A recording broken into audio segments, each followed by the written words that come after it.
Bienvenidos. Conforme al mandato legal, presentamos la rendición de cuentas de la Corporación Financiera Nacional para el año 2021. Es importante que tengamos una idea de cuál es nuestra visión. Una banca de desarrollo como tal, y en el caso específico nuestro, debe ser una banca pública que es eficiente, que es segura, que es sólida y que sirve a los sectores productivos del Ecuador. Hay tal vez dos elementos fundamentales para que esto sea una realidad. El primero es la transparencia. ¿Qué somos? ¿Cómo estamos? Y por otro lado, el compromiso con el país.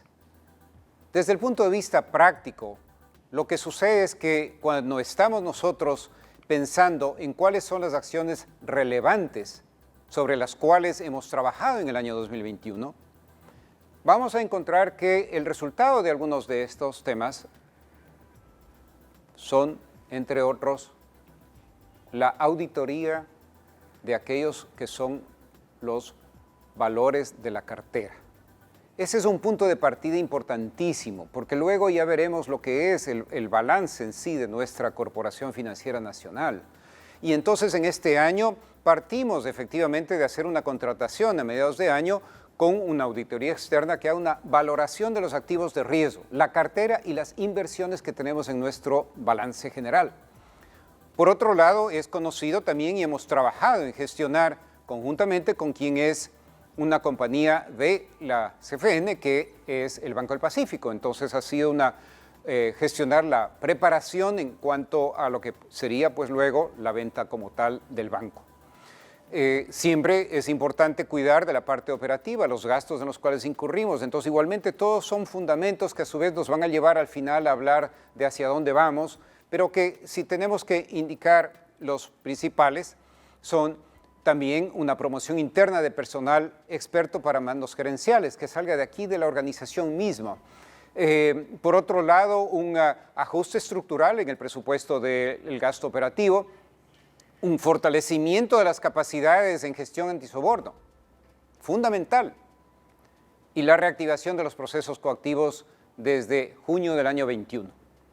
Nuevamente recalco el elemento de transparencia con el cual empezamos nuestra gestión a mediados de año.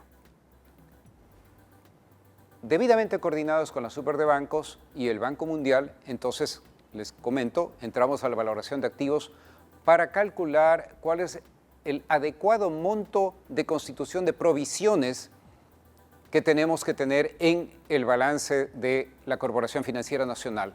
Esto llevó también a buscar mejoras en la gestión de esta calificación de cartera y el fortalecimiento de la gestión de validación de los avalúos. De tal manera que con estos elementos fue que iniciamos de una manera formal justamente aquello que es el manejo y la administración de CFN. Tenemos desde luego que hablar de cuáles son los montos de colocaciones que se hicieron en sí en el año 2021, fueron de $172 millones.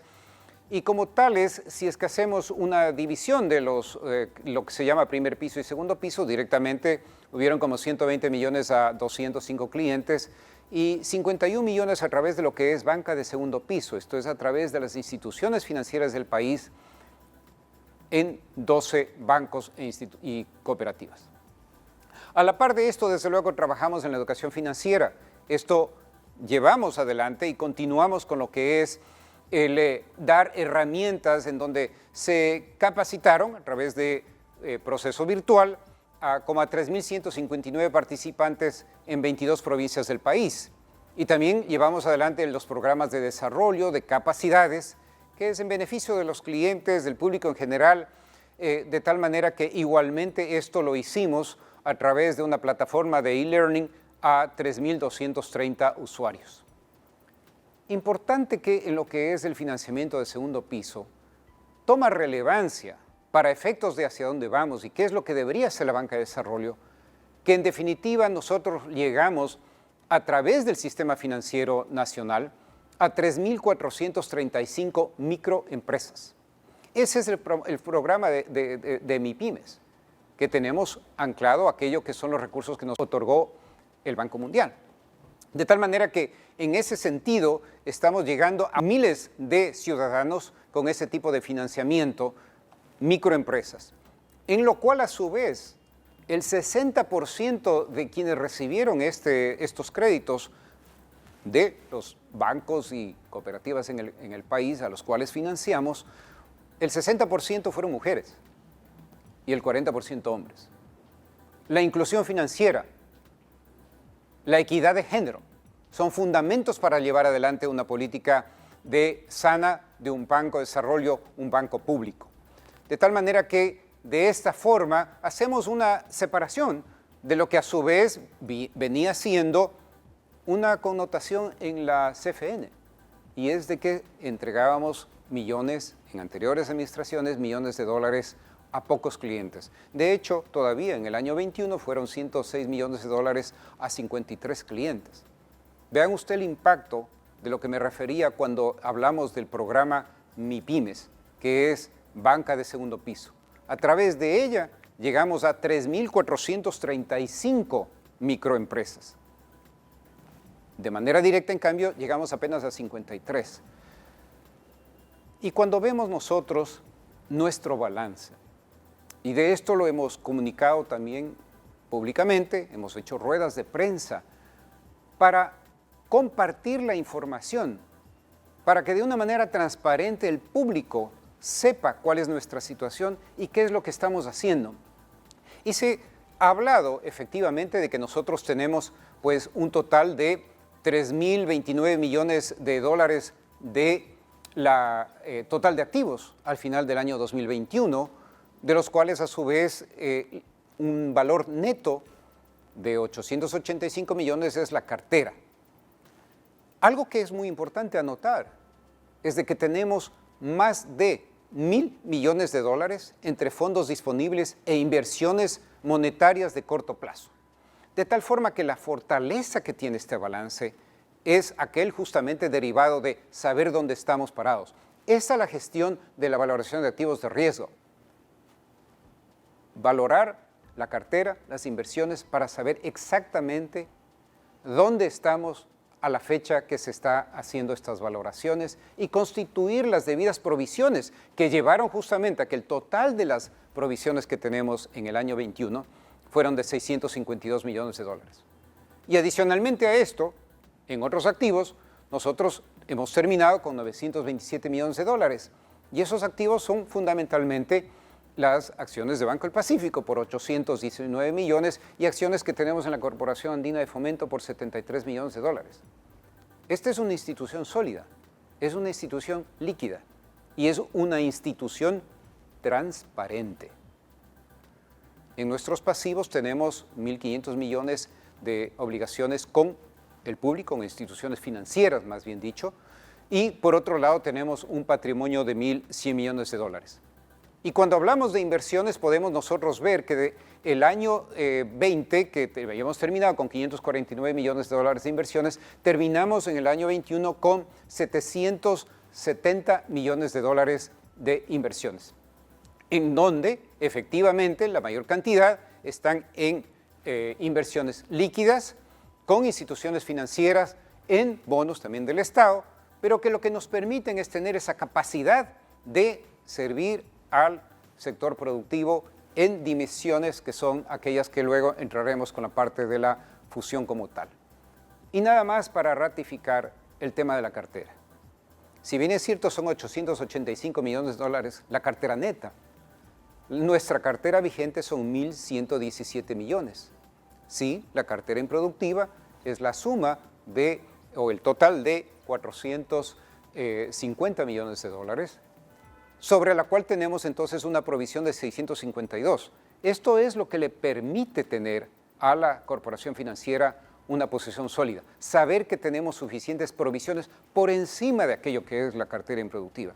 Pero eso es el manejo prudente de una entidad bancaria, de un banco público. También se hizo una buena recuperación de cartera. En el año recuperamos 390 millones de dólares, de tal forma que de esa manera lo que estamos es justamente mejorando e incrementando nuestra liquidez.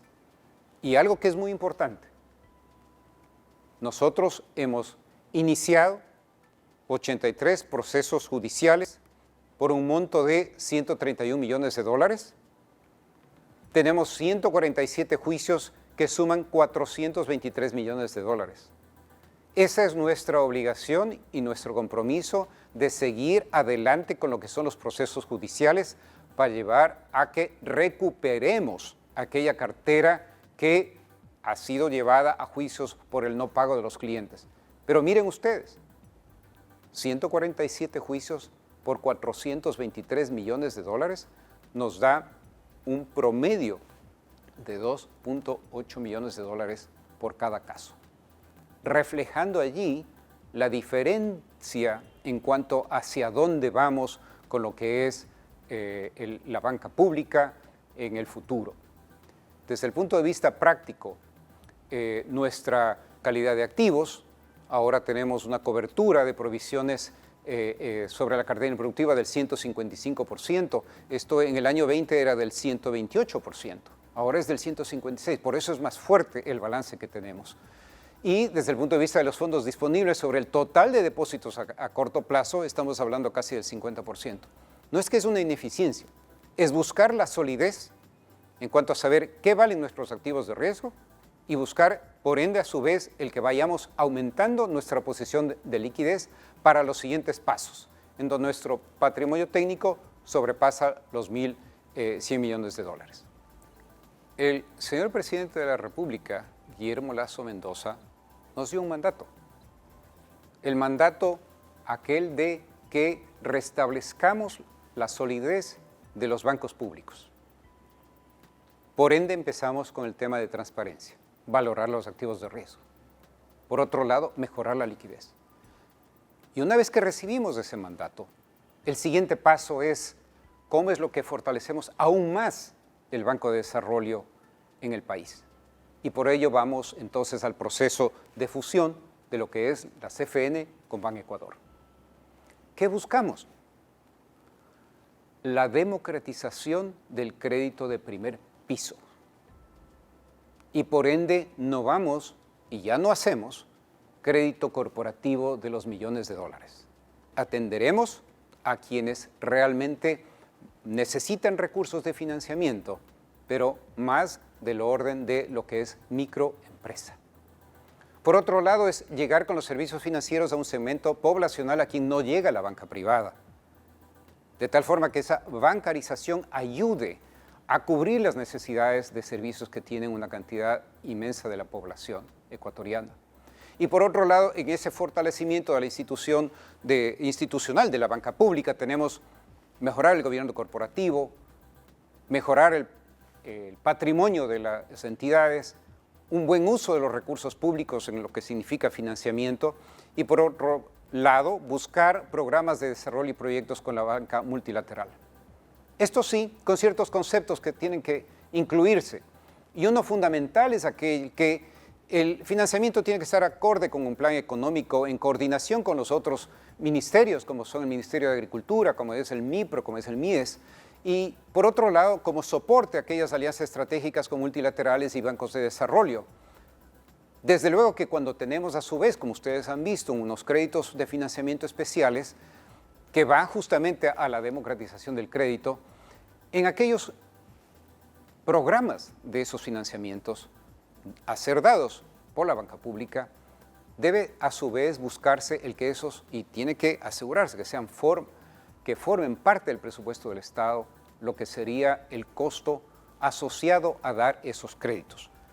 Porque de esa manera entonces se mantiene la fortaleza patrimonial de un banco público. En ese sentido vamos hacia adelante con un trabajo en el primer semestre que se enfoca a recuperar patrimonio, recuperar provisiones, el buscar mejorar aún más la liquidez, la colocación de los MIPYMES que habíamos indicado, la reducción de los gastos operativos y también de los gastos de capital de inversión. Tener planes en conjunto, que lo que nos lleve es que, en definitiva, sí, tenemos que redimensionar la estructura de lo que son Banecuador y CFN. Y con esa definición de objetivos claros, indudablemente que nos encaminamos a lo que es en un segundo semestre a ya implementar. El primero es un enfoque. ¿Qué tenemos que hacer? Prioridades. El segundo semestre es implementación y por ende, entonces buscamos que al cierre del año 2022 tengamos ya el balance y el estado de pérdidas y ganancias de un banco fusionado. De tal manera que en el año 2023 lleguemos a la consolidación de lo que es la unión de estos dos bancos públicos. ¿En qué terminaremos? Y les doy las cifras exactas al final de febrero de 2022. Tenemos un banco fusionado que tendría 5.100 millones de dólares de activos, 1.760 millones de dólares entre fondos disponibles e inversiones líquidas. 957 millones en lo que son las inversiones que les había comentado anteriormente. De tal forma que este banco público fusionado tendrá un patrimonio equivalente a 1.400 millones de dólares, lo que nos permite pensar en que ese objetivo de la democratización del crédito lo llevemos a cabo de una manera eficiente, haciendo el mejor uso de los recursos públicos, que son aquellos con los cuales financiaremos parte del desarrollo económico del país. Agradezco a la ciudadanía por ser parte de este proceso de rendición de cuentas de la Corporación Financiera Nacional y les invito a que por favor nos envíen sus mensajes y los vamos a responder de manera inmediata. Desde luego también quiero agradecer a todos los funcionarios que trabajan en la Corporación Financiera Nacional. Es con ellos con quien es posible el hacer realidad y conseguir los resultados que estamos buscando para este banco público, Corporación Financiera Nacional, BP. Muchas gracias.